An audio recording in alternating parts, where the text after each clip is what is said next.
오늘부터 헨리 스쿠걸의 저서인 인간의 영혼 안에 있는 하나님의 생명, 요 책에 대해서 함께 나누려고 합니다.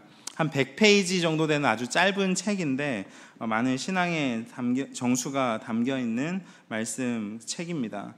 나 같은 죄인 살리신을 작곡한 존 뉴턴, 그리고 감리교의 창시자 존 웨슬리, 미국의 1차 대각성 운동에 큰 영향을 준 조지 휘필드, 그리고 하나님을 아는 지식을 쓴 J.I. 패커 등 오늘날까지도 많은 사람들에게 영감을 주는 아주 좋은 책이라고 할 수 있겠습니다. 스코틀랜드 출신의 헨리 스쿠걸은 화면 좀 띄워주시겠어요? 네, 초상화입니다. 1650년에 태어난 이분은 1678년 결핵으로 사망을 했는데 그의 나이 불과 28살이었습니다. 그의 장례식에서 설교에서 친구이자 같이 신학교 교수로 활동했던 조지 게어든 박사가 그의 짧은 생애를 이렇게 언급하며 말했습니다. 인생의 수명은 얼마나 오래 살았는가로 측정될 것이 아니라 세상에 보냄받은 목적을 얼마나 이루었는가로 측정되어야 한다. 그는 짧지만 오래 살았고 28세의 노인으로 죽었다. 28세의 노인으로 죽었다. 이렇게 말합니다. 일찍이 천재적인 기질을 발휘했던 이 헨리 스쿠걸은 15살에 스코틀랜드 에버딘에 있는 킹스 칼리지라는 대학에 들어가게 됩니다. 그리고 4년 만인 19살에 졸업을 하고 동대학 교수가 되어서 4년 동안 학생을 가르치는 완전 수재였습니다. 그 후에 목사 안수를 받고 1년간 한 교회에서 목회를 했지만 다시 학교로 돌아가 5년 정도 신학 교수로 섬기다가 이제 결핵으로 사망을 하게 됩니다. 그의 가르침과 설교와 글은 늘 한 가지 초점에 목표를 맞췄는데 그것은 다른 이들이 그리스도를 알고 그분 안에서 행복을 발견하도록 돕는 일이었다고 본인이 그렇게 얘기하고 있어요. 그는 모든 대화를 사람들의 심령 속에 복음의 씨앗을 심는 기회로 삼습니다. 그리고 책을 구입해서 볼 때에도 항상 이 내용을 누군가에게 전달해 줄까? 그것을 계속해서 살폈다고 합니다. 그리고 성경을 어떻게 하면은 많은 사람들에게 그 진리를 잘 전달할지 고민하는 사람이었습니다. 이렇게 사람들을 예수님께로 항상 인도하려는 스쿠걸의 열망이 오늘부터 우리가 나눌 인간의 영혼 안에 있는 하나님의 생명을 탄생시킨 것이죠. 여러분, 이 책은 한 친구를 참된 믿음으로 인도하려는 마음에서 편지의 형태로 기록이 됩니다. 그래서 사랑하는 친구에게 이렇게 글을 시작하고 있어요. 여러분, 감리교의 창시자 존 웨슬리는 이 책을 통해 기독교가 마음과 영혼의 종교라는 신념을 갖게 되었다라고 얘기합니다. 그러면서 그의 모친과 동생 찰스 웨슬리, 우리가 좀 전에 부른 찬송가 15장에 그 하나님의 크신 사랑을 작사한 찰스 웨슬리에게 전달을 합니다. 그리고 찰스 웨슬리는 친구였던 조지 휘필드에게 이 책을 권하고 선물합니다. 이 책을 통해 깊은 영감을 받은 조지 휘필드가 이렇게 얘기하고 있어요. 비록 내가 금식하고 경계하고 기도하고 그토록 오랫동안 성례들을 지켜왔지만 소중한 친구의 손을 통해서 하나님께서 그 탁월한 책자를 보내주시기 전까지는 참된 신앙에 대해 전혀 몰랐습니다. 그러니까 이 책이 그 참된 신앙을 알게 해주는데 굉장히 도움을 주었다는 것입니다. 스쿠걸의 이 책은 기독교 문화권에서 신앙의 형태는 있지만 참된 영적 삶을 살지 못하는 사람들의 문제를 지적합니다. 그리고 그 하나님의 풍성한 생명 속에서 살아갈 수 있는 방향을 제시해주고 있어요. 기독교는 단순한 어떤 한 종교가 아니라 예수 그리스도 안에 있는 풍성한 생명을 경험하는, 또 체험하는 것이기 때문입니다. 앞으로 이 책을 함께 나누면서 스스로에게 신앙에 대해 진지하게 질문을 해보고 고민해보며 하나님의 풍성한 생명을 누리시는, 그래서 경건한 삶을 살아가시는 우리 성도님 되시기를 간절히 소망합니다. 그럼 헨리 스쿠걸의 기도문을 읽고 시작하도록 하겠습니다. 그리스도를 보내셔서 그 삶을 통해 우리에게 친히 본을 보여주게 하신 주의 자비가 얼마나 놀라운지요. 내가 예수님처럼 될 때까지 그분의 거룩하신 삶을 늘 마음속에 새기길 원합니다. 신적인 생명이 내 영혼에 가득하기까지, 내 속에 그리스도의 형상이 이루어지기까지 부단히 그분을 쫓게 하소서. 아멘. 이렇게 기도를 늘 드렸다고 합니다. 앞서도 말씀드렸지만 이 책은 편지 형태로 쓰여져 있어요. 그래서 사랑하는 친구에게 이렇게 시작을 합니다. 여러분, 이렇게 하나님의 말씀이 사랑으로 우리에게 전달이 된 것처럼 사랑하는 친구에게, 이웃에게, 가족에게 이 책을 쓰고 있다는 것이죠. 우리도 예수 그리스도의 그 향기, 예수 그리스도의 편지가 되어서 하나님의 사랑을 다른 사람들에게 전달해주는 사람들이 되어야 될 것입니다. 스쿠걸은 편지를 받는 사랑하는 친구에게 필요한 모든 것을 최선을 다해 제공해 주겠다라고 얘기하면서 그것을 부담스러워하지 말라고 얘기합니다. 지금부터 우리가 함께 나눌 내용들을 여러분 부담스러워하지 마십시오. 여러분, 이것은 여러분들의 유익을 돕는 것이고 여러분들이 하나님의 그 생명 안에 풍성히 거하게 하려는 목적이 있는 거지, 여러분들에게 어떤 부담을 줘서 내가 이렇게 살지 못하니까 나는 정말 안 됐어, 여러분들을 스스로 자책하라고 이 말씀을 하는 것이 절대로 아닙니다. 그러니까 부담 갖지 마시고 편안하게 들으시면 되겠습니다. 그래서 특별하게 책을 굳이 사라고 말씀은 안 드리는데, 혹시 이제 시리즈가 다 마치고 나서 그래, 책을 한번 보고 싶다고 생각하시는 분들은 찾아서 보시거나 아니면 저한테 말씀해 주시면 제가 대신 구매를 해드리도록 하겠습니다. 그러면서 이렇게 얘기하고 있어요. 가장 절실하게 요구되는 것, 너에게, 이 편지를 받는 너에게 가장 절실히 요구되는 것이, 지금 헨리 스쿠걸이 편지를 받는 친구를 생각하면서 하는 얘기예요. 가장 절실하게 요구되는 것은 영적인 것이다 라고 얘기합니다. 여러분, 우리가 다른 사람들을 생각할 때, 내 자녀나 내 부모나 내 남편이나 아내나 내 어떤 주변에 있는 친구들을 생각할 때, 그 사람 생각할 때 저 사람에게 가장 절실히 요구되는 것이 무엇이냐라고 할 때 그것이 영적인 것이냐는 거죠. 이 편지의 시작이 그렇습니다. 가장 절실하게 요구되는 것이 영적인 것이라는 거죠. 그리고 다른 사람들의 영적 성장을 돕는 것이 자신의 일대의 소명이자 가장 큰 기쁨이라고 말합니다. 이 글이 나온 지 여러분 350년이 지났어요. 그런데 예나 지금이나 영적인 것을 소중하게 여기지 않는 인간의 본성은 변함이 없습니다. 하지만 더 중요한 것은 그 본성을 잘 아시는 하나님께서 영적으로 깨어있는 당신의 종들을 통해서 지금도 계속해서 우리에게 말씀하시고 우리를 각성시키신다는 것입니다. 그래서 하나님이 좋으신 거죠.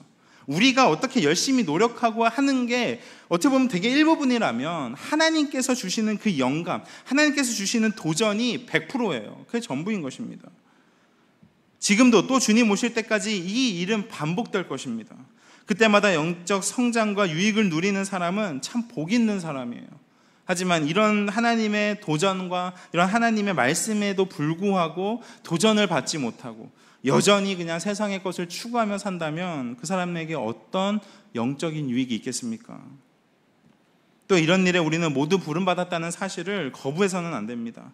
그리스도인의 소명은 나 혼자 영적인 풍성한 은혜를 누리는 것이 절대로 아닙니다. 그것이 다른 누군가에게로 퍼져나가고 전달되는 것이죠.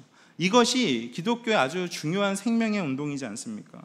스쿠걸은 이렇게 분명한 자기 입장을 밝히면서도 겸손한 태도를 유지합니다. 자기보다 더 나은 도움을 다른 곳에서도 충분히 얻을 수 있다. 또 자기가 말하려는 것도 이미 다 알고 있는 내용이라고 얘기합니다. 하지만 친구의 편지니, 너를 정말로 사랑하는 친구의 편지이기 때문에 읽어보라고 권합니다. 그러니까 강요하지 않아요. 내가 너를 정말로 사랑해서 이 내용의 편지를 쓰는 것이니 부디 한번 읽어봐 줄래? 라고 얘기합니다. 이 책을 통해서 우리가 다루는 내용들은 처음 듣는 내용이 절대로 아닙니다. 성경의 진리들을 말하고 있기에 성경 속에서 또는 다른 말씀 속에서도 충분히 들을 수가 있어요. 또 들어왔던 내용입니다. 하지만 이렇게 우리가 나누는 것은 우리의 관계 때문이죠. 하나님은 한 지역교회에서 함께 신앙의 길을 걷는 성도들과의 교제, 그 나눔을 하나님 기뻐하십니다. 그래서 개교회가 필요한 것이죠. 천국에서 하나가 되기 전 이 땅에서 성도는 각 지역의 교회에서 양육을 받습니다. 칼빈이 말한 것처럼 교회는 신자의 어머니인 것이죠. 목사님들이 간혹 내 양이 아니다 이런 말씀들을 하시잖아요. 그게 무슨 의미입니까? 내 양에게 주는 말씀이 있다는 것이죠. 그 이유는 설교는 전하는 자와 듣는 자들의 관계가 정말 중요하다는 것입니다. 그게 어떤 관계예요? 사랑의 관계죠. 이 관계 속에서 은혜가 있어요. 이 관계 속에서 믿음의 성장이 있고 유익이 있다는 것입니다. 사랑이 있어요. 그래서 듣는 자와 전하는 자 모두가 다 은혜를 받는 이 구조, 이게 교회라는 것입니다. 먼저 스쿠걸이 제시하는 것은 그리스도인이 무엇인가에 대한 개념입니다. 이 개념을 분명하게 하고 난 다음에 다음 스토리로 넘어가고 있어요.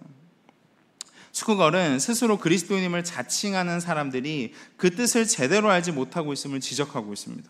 크게 세 가지로 정리를 하고 있는데, 첫 번째는 여러분 잘 들으십시오. 이런 사람들이 스스로 자기가 자칭 그리스도인이라고 생각한다는 거예요. 그것을 지적합니다. 첫 번째, 특정 교회나 교단에 소속되어 있다는 것 때문에 스스로 그리스도인으로 여긴다는 겁니다. 쉽게 말하면 나는 대한민국에서 제일 보수교단이라고 하는 이 고신교단, 여기에 속해 있는, 그것도 서울 제일교회에 다니고 있다. 그렇기 때문에 나는 구원받은 그리스도인이 분명하다는 것이죠. 그럼 그게 아니라는 거예요. 어떤 특정 교회를 다니고 있다고 해서, 특정 교단에 소속되어 있다고 해서 그 사람이 그리스도인의 지표가 된다는 것은 아니라는 것입니다. 예나 지금이나 정말 헤아릴 새 것이 없습니다. 여러분, 예전에도 이런 사람들이 있었다는 거예요. 예전에도 지금 스코틀랜드, 많은 나라들의 영향을 줬잖아요. 스코틀랜드든 영국이든 미국이든 어느 나라든 나는 이런 교회를 다니고 있기 때문에 난 구원받은 그리스도인이다 라는 것입니다. 나는 이름만 대면 다 아는 교회를 다니고 있어. 큰 교회, 대형 교회죠. 그리고 어떤 목사님 밑에서 난 신앙생활 양육을 잘 받고 있어. 이게 자랑거리인데, 자랑은 할 수 있어요. 근데 그것이 마치 내가 구원받은 사람이 된 것처럼, 여러분 아쉽게도 그런 것들은 자신이 그리스도인이라는 사실을 하나님 앞에서 증명하지 못합니다. 하나님이 아니라고 하시면 어떻게 하겠어요? 여러분, 두 번째 특징입니다. 그것은 자신의 선행 때문에 자신을 그리스도인이라고 여기는 것입니다. 이웃과 나는 매우 잘 지내고 있어. 어떻게 하면 이웃을 도와줄까 고민하고 있어. 그리고 나는 과음을 하지 않아. 술을 많이 취하게 먹지도 않고 그런 거죠. 그리고 과식도 하지 않아. 과소비하지 않아. 그리고 나는 신실하게 매주 한 번도 빠지지 않고 교회를 다니고 있어. 그리고 나는 매일 기도를 하고 있어. 그리고 가난한 사람들을 매일매일 도와주고 있어 라고 하는 것 때문에 나는 하나님을 기쁘시게 하는 사람이기 때문에, 나는 하나님을 기쁘시게 하는 사람이기 때문에 나는 구원받은 사람이야. 이렇게 생각하는 사람들이 많다는 것입니다. 선행 때문에, 자신의 선행이 나는 그리스도인이라는 어떤 자칭 그리스도인이라고 착각하게 만드는 요소가 될 수 있다는 것입니다. 여러분, 세 번째 특징도 있어요. 이것은 정서적으로 깊은 종교 체험을 했기 때문에 자신을 그리스도인으로 착각하는 겁니다. 여러분, 정서적이라는 것은 감정을 말하는 거예요. 나는 내 감정이, 난 내 느낌이 나는 그리스도인이야. 나는 하나님을 너무나 사랑하고 있어. 하나님 최고야. 이게 진짜 하나님을 사랑하는 게 아니라 내 감정이 그렇다는 것입니다.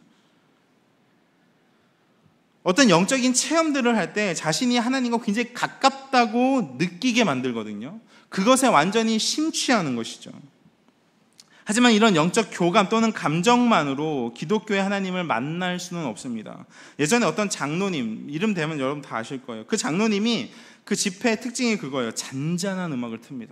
제가 이렇게 설교하잖아요. 그럼 옆에서 피아노 치시는 분이 딱 앉아가지고 옥구슬이 굴러가는 것처럼 말 한마디 끝날 때마다 음악을 깔아주는 거예요. 그러면서 막 뭐 한마디 하잖아요. 그러면 사람들이 난리가 납니다. 막 울고 방언하고 갑자기 막 뒤로 넘어가고, 그런 영적인 체험이 자기가 하나님의 사람이라고 하나님 앞에서 그것을 증명할 수 없다는 것입니다.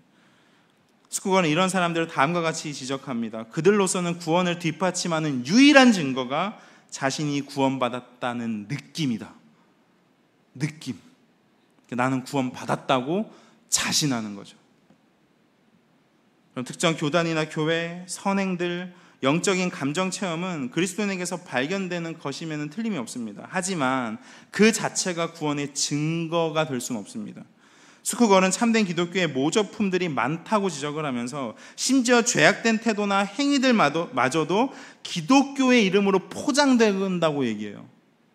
그게 정말 하나님 보시기에 악하고 그것이 죄악된 태도가 분명한데도, 하나님 보시기엔 그런데도 불구하고 교회라는 이름으로 뭐예요? 그것이 기독교인 것처럼 받아들여진다는 거예요. 곡해된다는 것입니다. 여러분, 이것은 사이비 종교나 이단들을 향한 지적이 아닙니다. 참된 교회라고 자칭 참된 교회라고 불리는 교회들을 향한 경고죠. 스쿠거는 그것을 명백히 기독교답지 않다라고 딱 잘라 말합니다. 주님도 이렇게 말씀하셨죠. 마태복음 7장 21절 말씀을 다 같이 한번 읽어볼까요? 시작. 나더러 주여 주여 하는 자마다 다 천국에 들어갈 것이 아니요 다만 하늘에 계신 내 아버지의 뜻대로 행하는 자라야 들어가리라. 여러분, 무늬만 그리스도인이 아니라 진짜 하나님 아버지의 뜻대로 행하는 자라야 하나님께 구원받은, 하나님의 생명이 그 영혼 안에 있는 구원받은 하나님의 백성이라는 것입니다.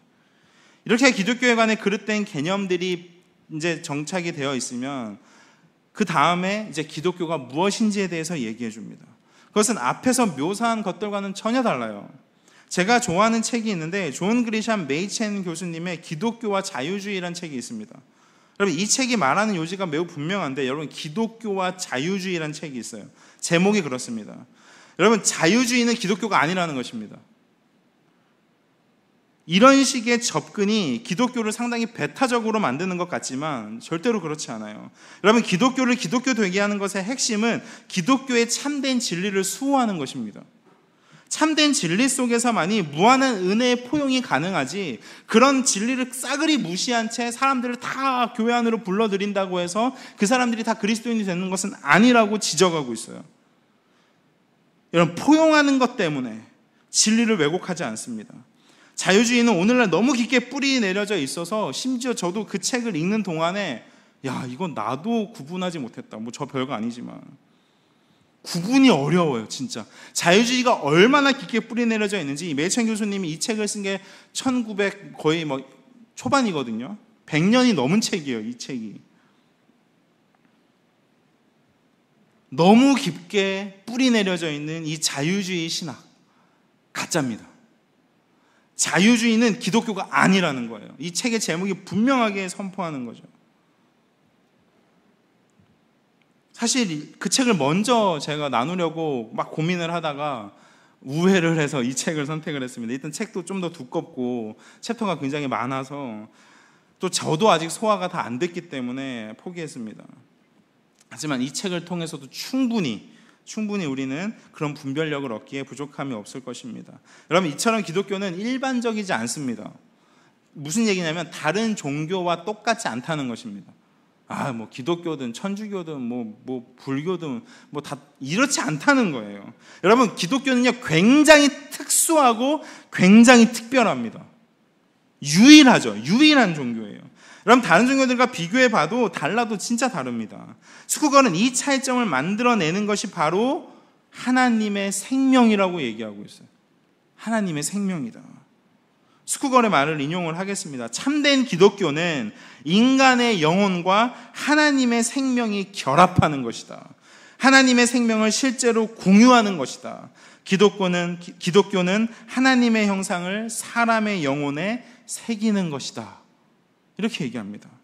그러면서 골로새서 1장 27절의 말씀을 인용해요. 우리 이 말씀 다 같이 한번 읽어봅니다. 시작. 하나님이 그들로 하여금 이 비밀의 영광이 이방인 가운데 얼마나 풍성한지를 알게 하려 하심이라. 이 비밀은 너희 안에 계신 그리스도시니 곧 영광의 소망이니라. 여러분, 이 비밀은 너희 안에 계신 그리스도다. 이렇게 얘기합니다. 너희 안에 계신 그리스도, 그분이 뭐예요? 생명이라는 것이고, 이 생명이 영광의 소망이기 때문에 다른 것들과 철저하게 구분이 된다는 거죠. 너희 안에 있는 그리스도는 생명의 주님이십니다. 우리의 영원한 목자장이신 그 주님께서는 우리에게 생명을 얻되 더욱 풍성히 얻게 하시는 주님이시죠. 그분 안에 영원한 생명이 있고 그 생명을 얻는 자는 멸망치 않습니다. 사도행전 3장 15절에 성령의 충만함을 받은 베드로가 이렇게 설교를 쭉 하고 이렇게 마치죠. 너희가 생명의 주를 죽였도다. 생명의 주를 죽였도다. 그러나 하나님이 죽은 자 가운데서 그를 살리셨으니 우리가 이 일의 증인이라. 이렇게 얘기합니다. 생명의 주를 죽였지만 그러나 하나님께서 그를 살리셨다는 거죠. 그래서 뭐예요? 생명의 주님이신 그분이 영원히 우리에게 생명을 주시는 주님이 되실 수 있음을 분명하게 얘기하는 것입니다.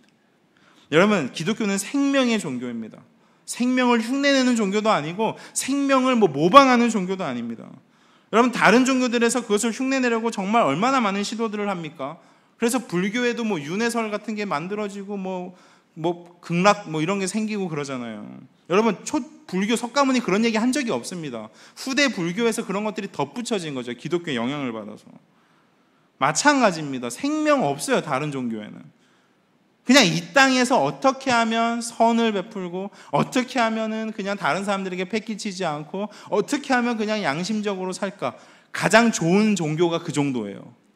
생명 없습니다. 여러분, 기독교를 어떤 단순히 그냥 커뮤니티처럼 생각을 해서 그래도 믿음이 있는 게 안정을 취하는 데 좋으니까, 믿음이 있는 게 없는 것보다 나으니까, 교회가 그래도 사랑으로 사람들을 서로 대하니까 그래도 교회가 낫지. 여러분, 이거 아닙니다. 여러분, 생명이에요. 생명. 기독교는 지금도 사람들은 이 생명을 얻기 위해 영원한 생명을 말하는 것입니다. 여러분, 얼마나 많은 시도들을 해봤습니까? 진시 황제가 생명을 영원히 죽지 않기 위해서 뭘 찾으러 다녔어요? 전 세계에 불로초 찾으러 다녔어요. 불로초 찾으러. 여러분, 과학에서도 영원히 사람이 죽지 않게 만들게 하기 위해서 얼마나 많은 시도와 연구들을 하고 있는지 모릅니다. 벌써 지금 2025년인데 2040 몇 년이 되면 나노 기술이 발달해서 우리 몸 안에 10몇 억을 주면은 그 기술을 심을 수 있다 그래요. 체내에다가. 일단 10몇 억을 벌어 놓으셔야 됩니다. 안 죽으려면. 그냥 그게 가능하겠습니까? 여러분, 인간이 죽는 이유는 아파서 죽는 게 아니에요. 인간이 죽는 이유는 늙어서 죽는 것이 아닙니다. 인간이 왜 죽습니까? 죄 때문에 죽는 거예요.